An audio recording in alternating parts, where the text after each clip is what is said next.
Hello friends, welcome to G-Centric. So we will continue our lectures based on the questions of the two-port network. So here is a question 227 which says we have to find V1. So we know that for this Z parameter is given impedance, and also we know that V1 is at this terminal, right? So we have to find this V1. Now they have given the impedance parameter and here they have given some information. So here is the current I2 flowing in this one, but these two are in the opposite direction. So now this is V2, that means we can say that here also it's the V2 value. Okay, so when we know that it is V2, we know the current, we know the resistor value. So easily we can calculate V2, right? So V2 equal to I into R, that is 2 into minus 1 by 2, right? So this will be equal to 1 volt. Okay, so this we will not take it as minus because the current flowing in this way for the passive element is same. So I will take it as plus only. It will be plus 1 volt, right? Now we have to find I2 also. It is given. See the direction of I2 and this half ampere. Here we have to use the negative sign, right? So I2 is minus half ampere. So these are the known values. So now we have to find the value of the V1. So for that, if it is V1, here also it will be V1, right? So now we will go with the equations of the Z parameter. Okay. What are the equations of the Z parameter? It's related to V and I, right? Z will be equal to V upon I. So here we can take it as V1 equal to Z11 times I1. Okay. So now I'll replace this one because we already know the impedance values, right? 2.1 times I1 plus 0.6 times I2. So this is equation 1. Next, second equation is 0.6 I1 plus 1.6 I2. This is equation 2. Okay, so now we have the values of V2 and I2. In this equation, second equation, we can put the values of V2 and I2 and we can find the value of I1. After that, we can put the value of this I1 over here so that we will get the V1 answer, right? So now V2 is 1 volt.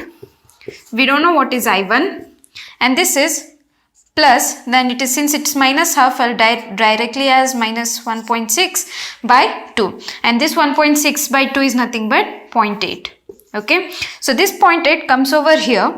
It becomes I1 equal to 1.8 over 0.6. So it is 3 ampere. Okay, so we'll put this I1 value in this first equation. How much we will get the value of V1? Okay, right? So 2.1 into 3, right? This is the value of I1 minus 0.6 divided by I2 is 2. Okay, so this is 0.3. Here we will get 6.3 minus 0.3. So V1 equal to 6 volts. This is the answer for this question, right? So let us check if the calculation is correct. This is 3 amperes, so 3 1s are 3 2s are 6, right? Plus 0.6 times of I2.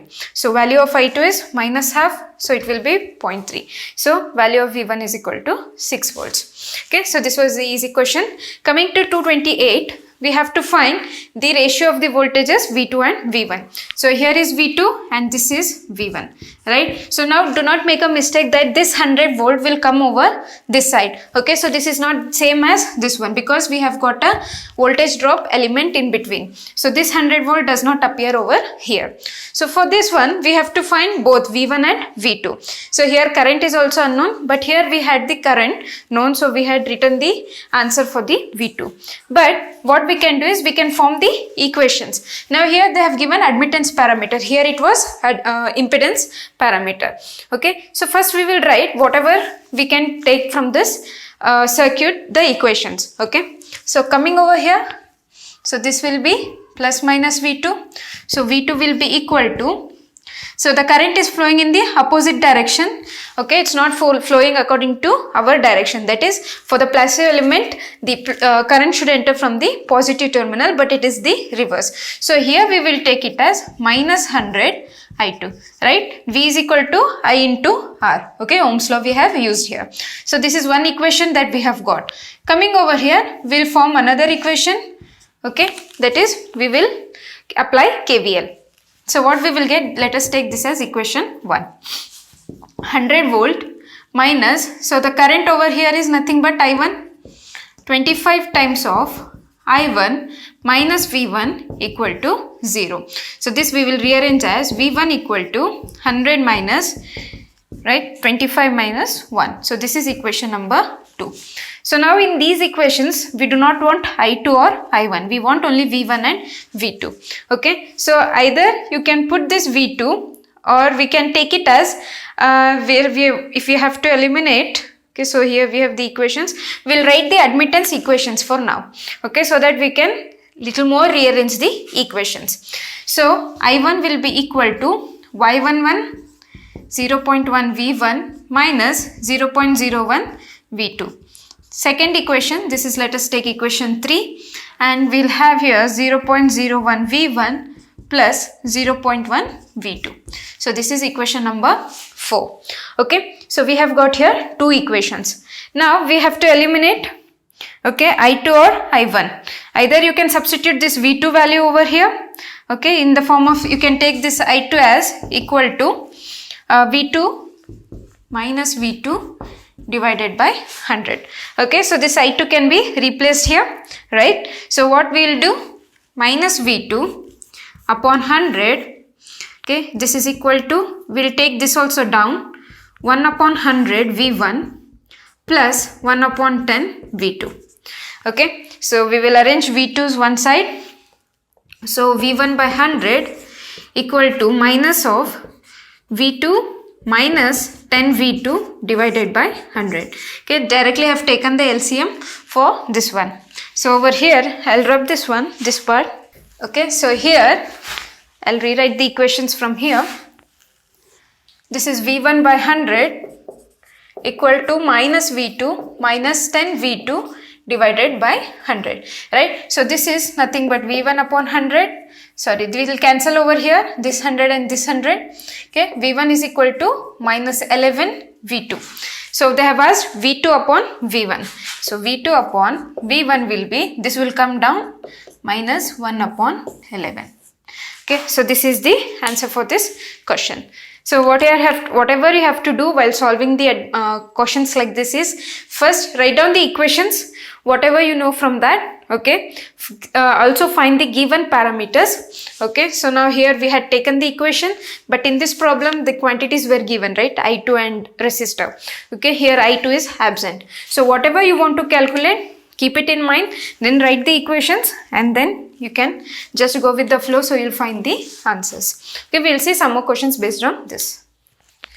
Okay, so coming to question number 229, this was asked in GATE 2017 instrumentation branch. Okay, so we have to find the ABCD parameters of this combined network N1 and N2, right? So this is nothing but the cascade form, alright, so which we had called it as also tandem form or T form, for which we have to use only the ABCD parameter to calculate. Okay, so by seeing the question also we can easily identify that it's ABCD parameter question. So we had that, find the ABCD parameter, we will multiply.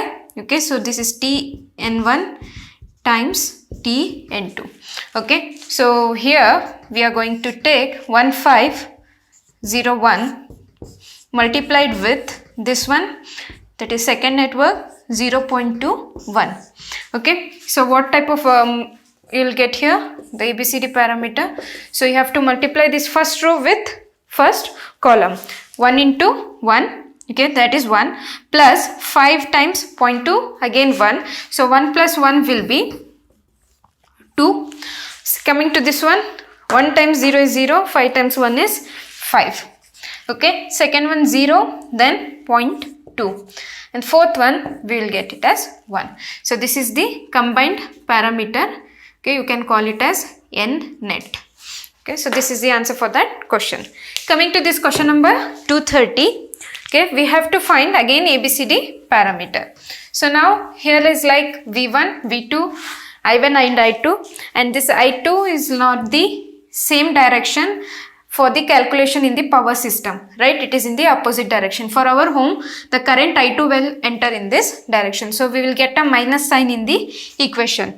So first we will write the equation for this one, right? So V1 equal to, okay, A times V2 minus B times I2. Okay, then I1 equal to C times V2 minus D times I2. So this is the equation. So this minus sign is because of the direction of the current in the real power system, right? So this is the network theory. So we are assuming in this way, so which is opposite to our assumption. So we are taking it as minus sign. Now we will move a KVL here. So let us take this as equation 1 and equation 2. Okay, so we have to know the current in this one. So here is I1, here is I2. So current entering this one will be I1 plus I2, right? So when current is entering here, this will be plus minus, this is plus minus. Okay, now we will write the equation for this one. V1 minus 10 times I1 minus 20 times I1 plus I2 equal to 0. So V1 will be equal to 10 I1, okay, so plus 20 I1, that is 30 I1, okay, plus 20 I2. So this is equation number 1. This is equation number 3. Similarly, we will apply KVL in this loop also. So we will get plus V2 plus 3 I1, right? So this is 3 I1 minus 20 I1 plus I2 equal to 0. So we need in terms of I1, right? So I1 equal to 20 I1 plus 20 I2, and this is minus V2, okay, divided by 3. And come over here.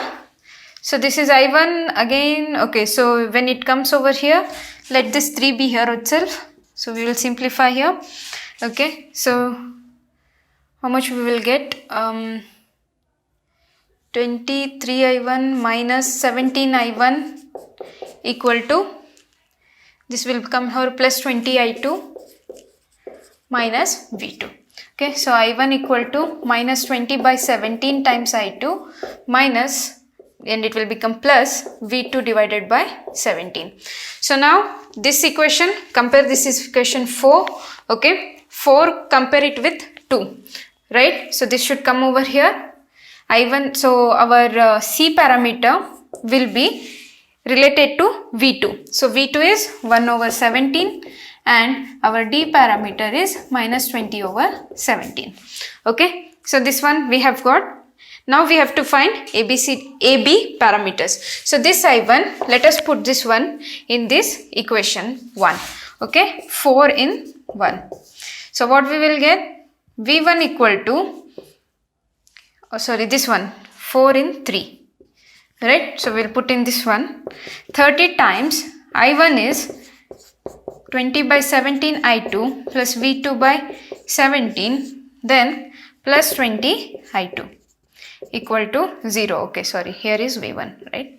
Okay, now this is like, do we have to rearrange this one? V1 is here and we will get I1 and I2 also from this equation. Okay, so I think I've done somewhere wrong. Okay, correct, it's correct. So this will be 3 2s are 600 17 I2 plus 30 V2 over 17, then plus 20 I2, right? So we will take this out, 17 into 2, so that is 340, right? So 600 minus 340, you will get it as 653 260. Okay, so that is nothing but 30 by 17 V2. So here is V1 minus 260 over 17 I2. Okay, so when you compare this one, you will get A parameter as 13 by 17 and D parameter as minus 260 by 17. Okay, so this is the answer for this question 230. So we will solve one more and we will discuss more important questions in the next lecture. Okay, so coming to this question 231, we have to find the H parameter. Okay, so now to find the H parameter, first we will write down what do we know from H parameter equations. Okay, so here V1 will be equal to H11 I1 plus H21 V2, right? That is the equation. Then we have got I1, so is it I1? V1, I1, I2, this is I2. Okay, so I2 will be equal to H1, H21 I1 plus H2 to V2. So this is equation number 1 and this is equation number 2. Okay, so now coming to the circuit. So first of all we know here this is I1 and this is I2 by 2 current flowing in this way. So we will take this direction. Okay, and let us know what is the current in this one, right? So it is I1 is entering. Okay, let us take this as I3 for now. I3 plus I2 by 2 current is leaving. So I3 will be equal to, when you take over that side, it will be this much of the current. So that is I1 minus I2 by 2. That current is flowing in this way. So what will be the 4 ohm current? Okay, that will be sum of these two, right? So let us take I4 ohm current as sum of these two, that is I1 minus I2 by 2 plus I2. Okay, so this will be minus I2 by 2. Same current will be almost flowing in this one also. So this one will be plus. Okay, so I1 plus I2 by 2. So now we have got the current flowing in each of the branches. Okay, so now we will apply KVL from this way, in this way. Okay, so what we will get, plus V1 minus V2, right? So minus 2 times of, so this is 2. Okay, 2 times of I1 minus I2 by 2. Okay, minus 4 times of I1 plus I2 by 2 equal to 0.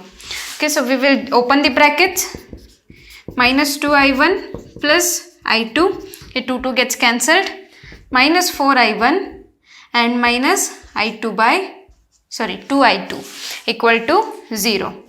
So writing this equation, taking the common terms. So V1, we want in the form of V1 only. So rest of everything we will send over that side. So V2, this is minus 2I, 4I plus 6I1. Okay, then I2 we have minus I2. Okay, then any other I2. Okay, so this will be plus I2. So this is equation number 3. So now here if you see, we do not want the I2 value. So now let us keep this equation as it is and apply the KVL in this loop. Okay, so V2 will be equal to, or you can apply, okay, here you can apply the nodal analysis, right? So this is V2. We will take these two as incoming currents. So V2 upon 4 equal to incoming currents is I3. I3 value is I1 minus I2 by 2 and the value coming from there is plus I2. So this will be again I1 plus I2 by 2 and this is V2 by 4. So we want I2, right? So I2 by 2 will be equal to V2 by 4 minus I1. Okay, so then I2 will be equal to V2 by 2 minus 2 times of I1. So compare this equation number 4. Okay, so this is I1, V2. I1, V2 and I2 is there, right? So H21 will be minus 2 and H22 will be 1 by 2. Okay, next put this equation 4 in this one, right? Equation 4 in equation 3. Okay, so when we solve that one, V1 will be equal to V2 plus 6I1, I2 is plus V2 by 2 minus 2 times of I1. Okay, so V2 and this V2 will be, V1 will be equal to 3 times of V2 by 2 and I1 is 4 I1. Okay, so from this one we can get H11 parameter as 4 and H12 parameter as 3 by 2. So 4, 3 by 2 and then we have got minus 2 and half. So this is our H parameter. Okay, so basically whatever we will do, we will rearrange the second equations from the parameter, whichever parameter it is, we will compare that with the original parameter equations. Okay, the data values. So we will get the second row of that parameter and whatever equation we have got, we will put it in the first equation and then we will get the first row of the parameter. Okay, so we will see some more questions in the next lecture. Thank you.